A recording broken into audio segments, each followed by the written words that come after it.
All right, strap in, everyone. We're going deep today. Sounds good. A deep dive tailored just for you. Our target, the 1985 sci-fi flick Enemy Mine. Classic. We've got a really insightful podcast episode as our source material here, and it digs deep into what makes this movie a cult classic. I mean, we're going way beyond spaceships and laser beams. We're talking themes, acting, even some behind-the-scenes stuff. Oh, juicy. Oh, yeah. And I've got to tease a surprising fact about the direct language. It's going to blow your mind when we get there. Looking forward to that. Yeah. Well, what I find fascinating about Enemy Mine is how it uses this brutal interstellar war as a backdrop to explore, prejudice and these bonds that can form between enemies. Instead of giving us like a clear-cut good versus evil, it just drops us right into this conflict. Humans and Drax, a reptilian species, both fighting for survival in a galaxy where resources are scarce. Yeah, and it's not some high-level political maneuvering that brings these two together, right? It's a crash landing. Stranding human pilot Willis Davidge and Drac Jereba, or Jerry Shiggin, on this desolate planet. Talk about a bad first date. Right. Awful! So their animosity is so thick at the beginning. I mean, they're literally trying to kill each other. Oh, absolutely. The planet they're on, it just throws everything it can at them. Yeah, acid rain, predators, you name it. Making survival the only priority. Yeah. And forcing them to at least try to cooperate. Try being the operative word there. Right. Like, I don't know, watching a hostile workplace sitcom, those early interactions. Yeah, begrudgingly sharing resources. Yeah. Learning each other's languages just out of pure necessity. Yeah. But in that process, do you think something starts to shift internally for them? Absolutely. I think that's what's so powerful about the film. It portrays that transformation so subtly. You see it in their actions, their body language. At first, even the simplest exchange is like a power struggle. But gradually, those interactions become less about dominance and more about genuine understanding. Like when David starts reciting passages from the Drac Holy Book. Yeah. It's not just rote memorization, it's about connecting with Jerry on a deeper level.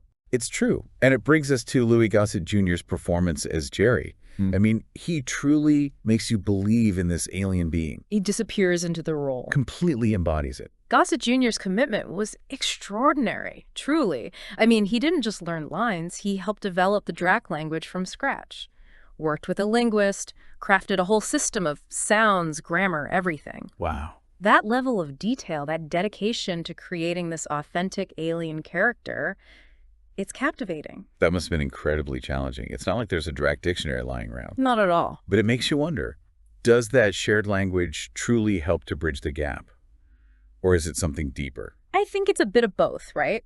Language is the tool, but it's the intention behind it that matters. In Enemy Mine, learning each other's languages becomes this way of acknowledging each other's humanity, recognizing those shared experiences. And then the film throws in this crazy curveball, the pregnancy. Total shocker. I remember watching it for the first time and being like, wait, what just happened? Turns out Dracs are a unisexual species. Suddenly, this whole survival story takes on this entirely new dimension. What do you think that twist adds to the film? Well, it's a pivotal moment, that's for sure. On the surface, it's this sci-fi element that totally catches you off guard, but it's also this brilliant way to deepen the emotional core of the story. How so? Well, suddenly, David isn't just responsible for his own survival, he's responsible for a new life, for continuing Jerry's legacy. Yeah, it completely flips the script on their relationship. It's not just about tolerance or even friendship anymore. It's about family. Exactly. It forces David to confront his own prejudices head on. He can't just see Jerry as an alien anymore. He has to see the person, the individual, carrying his child. And it's heartbreaking because Jerry dies in childbirth, leaving this incredibly poignant image of David cradling this newborn Drac, Zammies, vowing to raise him on this unforgiving planet. Beautiful image. Yeah. It speaks volumes about David's transformation. He's gone from wanting to kill Jerry to becoming a surrogate father to their child. And that speaks to the very core of what Enemy Mine is trying to say. Overcoming prejudice, finding common ground in the most unlikely of circumstances. It's like their bond transcends their species, their history, even the war that brought them together. Absolutely, but that bond is going to be tested even further when they decide to return to human society. That's where the real fight begins. So they leave this harsh planet, and they're heading back to a world where humans and Dracs are still locked in this bitter conflict. Yeah. That can't be good. Not exactly a warm welcome awaits them.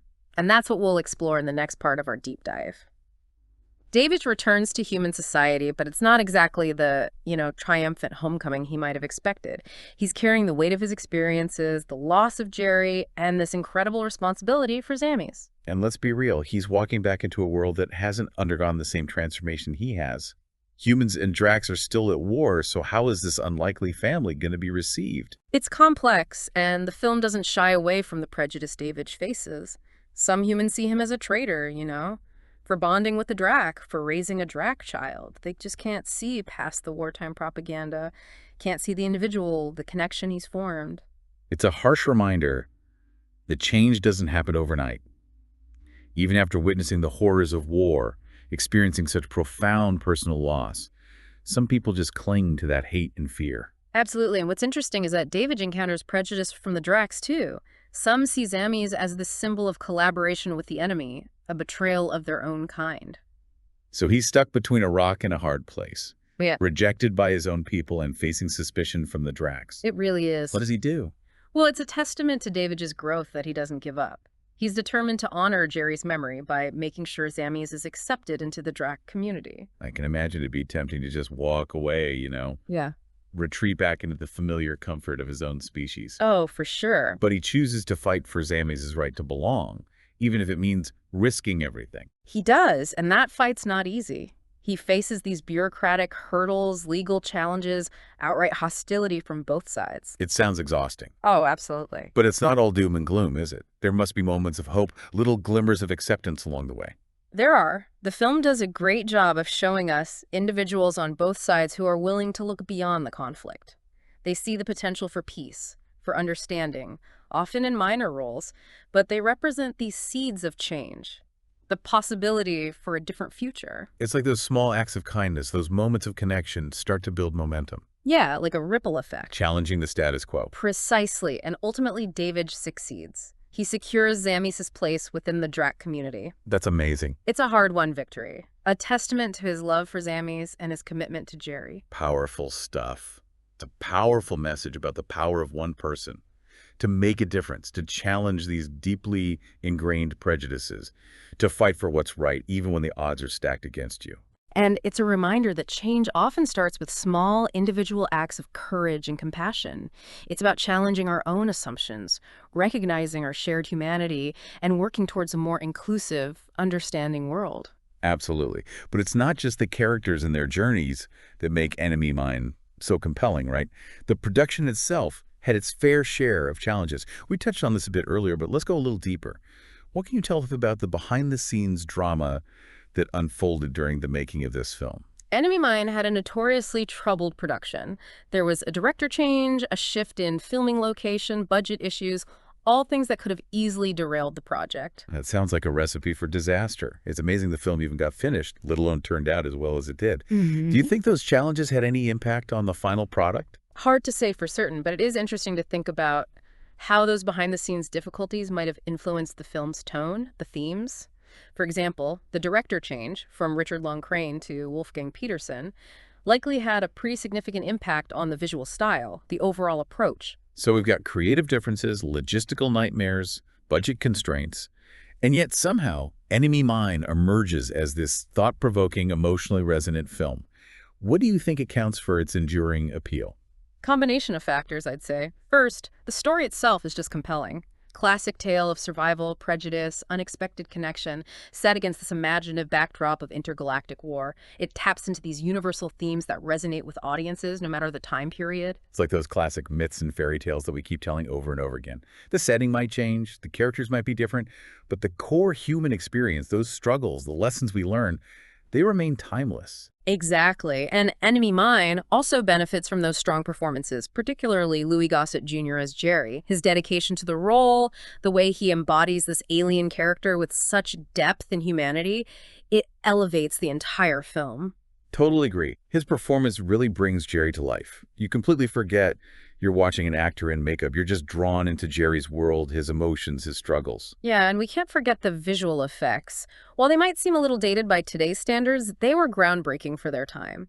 Creating the Drac, those alien landscapes, the space battles, all of it contributed to the film's immersive quality. It's like those early Star Wars films. The special effects might not hold up perfectly today, Uh-huh. But they captured our imaginations. They transported us to another world.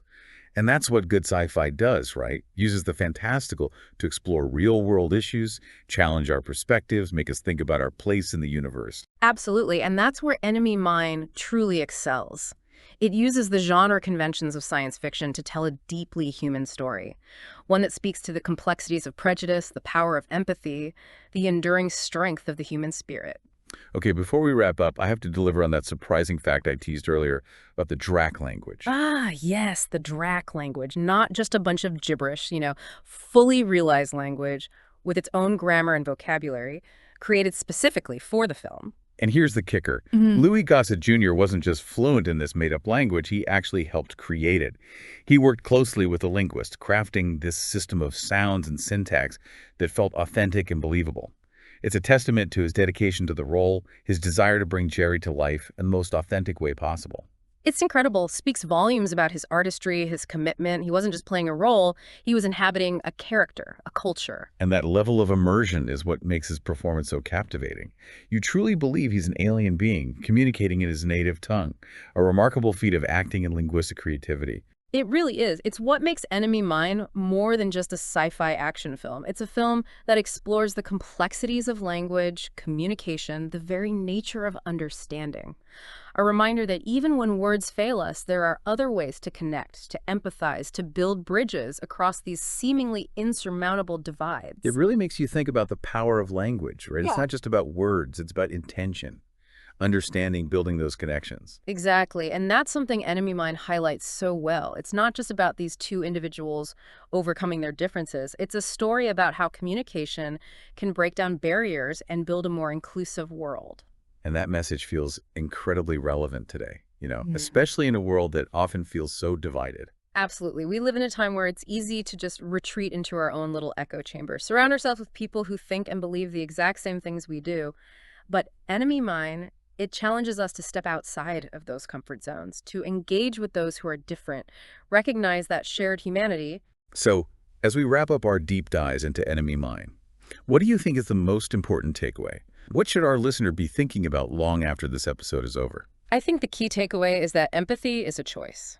It's a conscious decision to look beyond the surface, to see the individual, to recognize those shared experiences that connect us regardless of our differences. It's about challenging those preconceived notions, those ingrained prejudices that we all carry to some extent. Exactly, and understanding that true connection, true understanding takes effort, requires us to step outside of our comfort zones, listen with open hearts and minds, be willing to challenge our own beliefs. Not always easy, but as Enemy Mine shows us, it's so worth it. It is, and the rewards are immense. When we choose empathy, when we choose understanding, we open ourselves up to a world of possibilities, a world where connection and compassion can flourish, even in the most unexpected places. So if you've never seen Enemy Mine, or maybe it's been a while, I highly encourage you to check it out. It's a classic for a reason. It's a story that sticks with you, prompts reflection, challenges assumptions, reminds us of the power of empathy. Maybe even inspires you to reach out to someone in your own life who you might have,